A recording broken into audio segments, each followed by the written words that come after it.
Did you know that one of the US border crossings into Canada happens in a tunnel?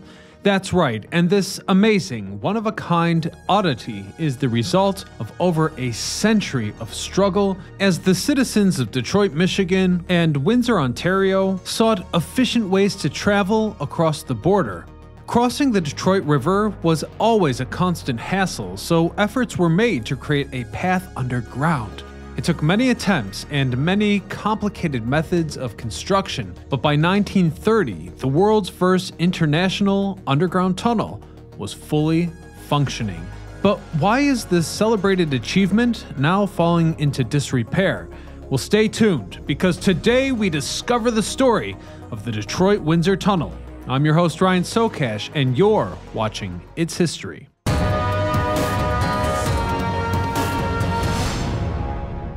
First, let's have a look at some facts. At approximately 1 mile long, drivers in the world's only international automobile underwater tunnel are surrounded by 750 tons of reinforced steel and 80,000 cubic yards of concrete. This tunnel is breathable only thanks to the 1.5 million cubic feet of fresh air ventilated each minute, a system made possible with air filtration towers on both sides of the tunnel. The tunnel connects Ontario's Highway 401 to the United States Interstate Highway System and remains the only underwater international automobile border crossing globally and has been praised for its structural makeup. The complex construction here was intentional and well planned, as the tunnel structure was met with ventilation concerns spanning many years and multiple attempted projects. Early failed attempts to build an international tunnel under the Detroit River were popular and quickly funded.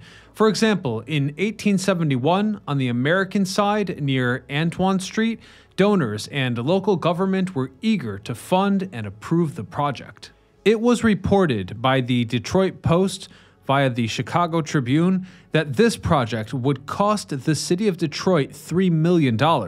Both the American and Canadian authorities were quick to support the construction. The plan was to build 3 separate tunnels, 2 above ground with the third underneath them.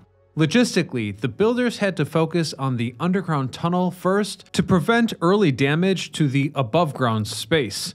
Looking back, this was a relief to the city of Detroit because starting with the underground tunnel saved significant time and money. Major challenges were faced along the way. For example, the project had to be abandoned after the first day of work. Each construction worker became sick after hitting a pocket of toxic gas 135 feet under the river. They could not work the next day, forcing the Detroit government to cancel the project. Another attempt at building an underground tunnel was made 7 years later, but it was also short-lived. Rather than sick workers this time, unable to do any construction, the 1878 project failed due to unreachable material costs. So by the turn of the century, Detroit felt pressure to compete with neighboring transportation structures to keep commerce centered in the town. And this was a motivation that proved to be both timely and fruitful, as not long after, the Grand Trunk Railway Tunnel opened in 1891, which at the time was the longest underwater tunnel in the world. But things didn't end there, as business interests at hand wanted to keep the attention on Detroit, which was and still is a significantly larger city in the region. Public support for an international tunnel was encouraged once again, and hence additional projects would arise in the following decades. In 1910, the Michigan Central Railway Tunnel was completed, costing $8.5 million. And this tunnel's success really stressed the need for vehicle-focused transportation, which we now know grew rapidly with the rise of the automobile. Anyhow, most tunnels at the time were built with trains in mind, so there was a vast, untapped market for international car drivers. Although support remained, active plans only emerged after World War I. On the Canadian side, Windsor Mayor Edward Blake Winter asked the province of Ottawa to build the tunnel as a memorial for servicemen. Apparently, much of this motivation came from the emergence of a concept, which, as I'm sure you know, is an underwater train tunnel connecting the United Kingdom to France.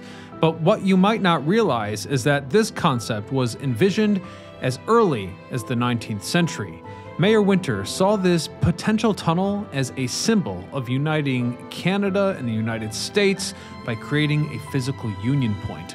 Construction plans were cautioned after several years and multiple failed attempts. Scientists warned of carbon monoxide poisoning, which continued to delay the plans. But by 1926, the project was given professional support, advising that the tunnel would be profitable for both parties. Fred W. Martin, a captain of the Salvation Army, was motivated, quote, by God to have the tunnel built. The firm that gave credence to the project, Parson, Clapp, Brinkerhoff, and Douglas, later agreed to design the structure, and bankers in Detroit, New York, and Chicago provided the funds.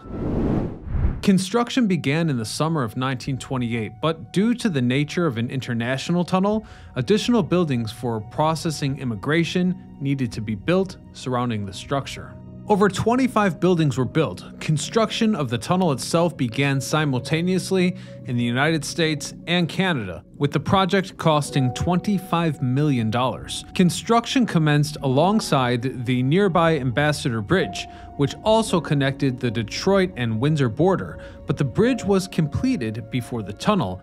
To avoid the construction issues of the past attempts, the Detroit-Windsor Tunnel was built using 3 different tunneling methods. Additionally, the tunnel had to be easily accessible from public lands, as the entrance on both sides were in the streets of each city. Moreover, due to the shallow space, the cut-and-cover method was used for the tunnel's land sections. The cut-and-cover process entails building inside the underground area and covering or filling up the space after finishing. It can be made from the bottom up, which is more conventional, or the top down. Workers dug a 2,454-foot-long trench in this process, utilizing the bottom-up approach. The immersed tube method, which placed a pre-made tube underwater, was used for the river section. The tube was made from thick steel plates and had a diameter of 31 feet. And finally, we had the channel approaches, which used compressed air as a shield. Because there were so many warnings about the unsafe air in the tunnel, ventilation was a top priority. Construction moved ahead of schedule, and the Detroit-Windsor Tunnel was formally opened to the public on November 3rd, 1930. The dedication ceremony took place 2 days before, with Detroit Mayor Frank Murphy featuring a golden key turning ceremony, where U.S. President Herbert Hoover pressed a button from the White House that made the bells on both the Detroit and Windsor sides ring. And in the greater context of history, it seemed like just yesterday Detroit had this brand new tunnel. But by the end of the 20th century, the tunnel was already beginning to show its age and needed a major facelift. But sadly, by this point, Detroit was well beyond its prime and could only really address surface-level issues. A renovation program began in 1993, restoring the stones of the structure and adding video surveillance and new lighting at a cost of $50 million.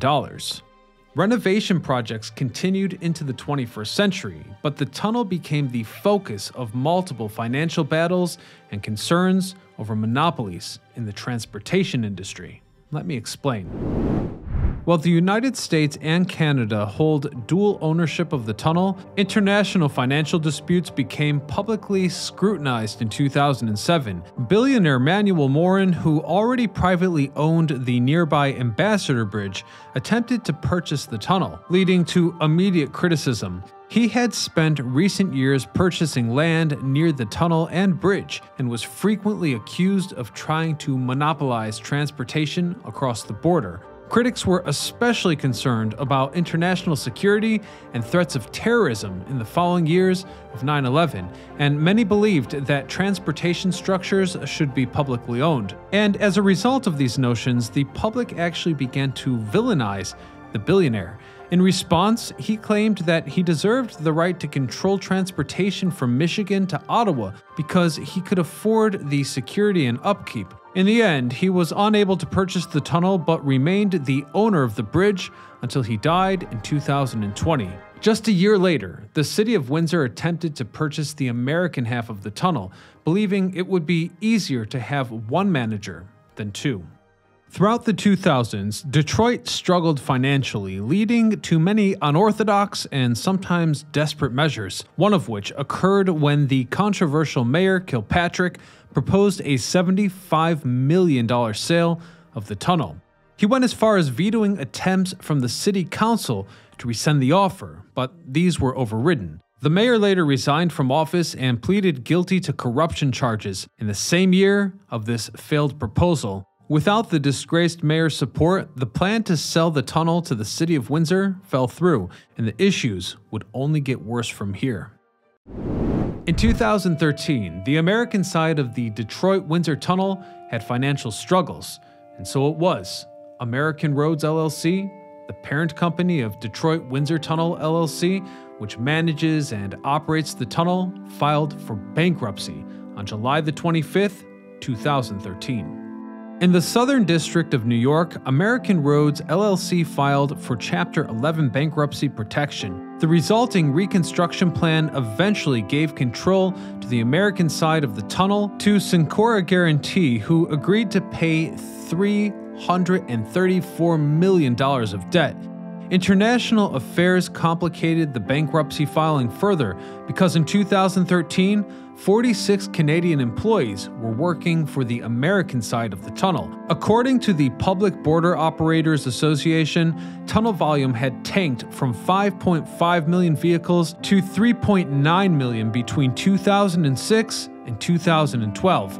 Following the bankruptcy filing, the mayor of Windsor, Eddie Francis, expressed interest in purchasing the American side if the offer was given. The Windsor government believed it would be more beneficial if the tunnel were managed by one party instead of two separate countries. Windsor never took control of the American side of the tunnel. It continues to be co-managed by both cities today, and after the controversies, the tunnel's focus returned to international upkeep, but it is still struggling.